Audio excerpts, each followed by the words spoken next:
Pergeseran kesadaran spiritual. Mengucapkan bismillah sesungguhnya adalah latihan untuk mematikan ego dan menghidupkan kesadaran kehambaan.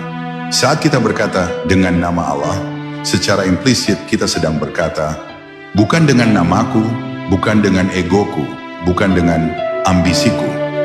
Ini adalah pergeseran psikologis dari yang tadinya self-oriented, berpusat pada diri, menjadi God-oriented, berpusat pada Tuhan.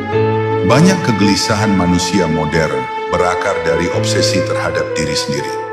Kita terlalu cemas dengan citra diri, pencapaian diri, dan pengakuan orang lain terhadap diri kita. Bismillah hadir untuk membebaskan kita dari penjara diri tersebut. Ia mengajarkan kita untuk menjadi pelayan Tuhan, bukan budak dari keinginan diri sendiri. Ketika kesadaran ini bergeser, beban hidup terasa jauh lebih ringan.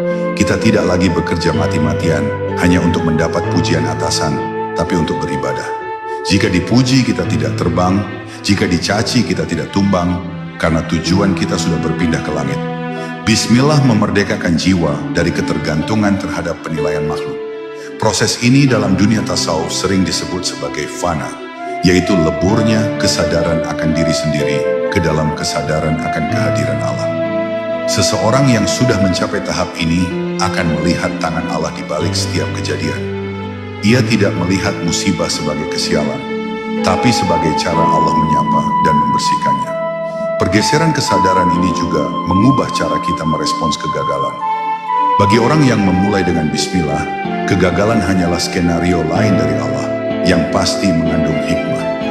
Ia tidak akan stres berlebihan atau depresi, karena ia tahu bahwa tugasnya hanya berusaha bersama Allah, sedangkan hasil adalah hak mutlak Allah. Latihlah batin kita setiap hari dengan kalimat ini.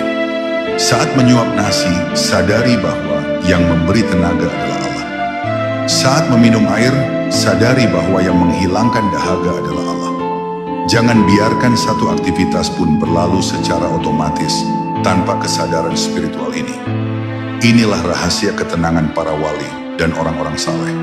Hidup mereka tampak sederhana, namun batin mereka kaya raya karena selalu terhubung dengan sumber kekayaan yang sesungguhnya. Mereka telah berhasil memindahkan pusat kehidupan mereka dari ego yang rapuh kepada Allah yang Maha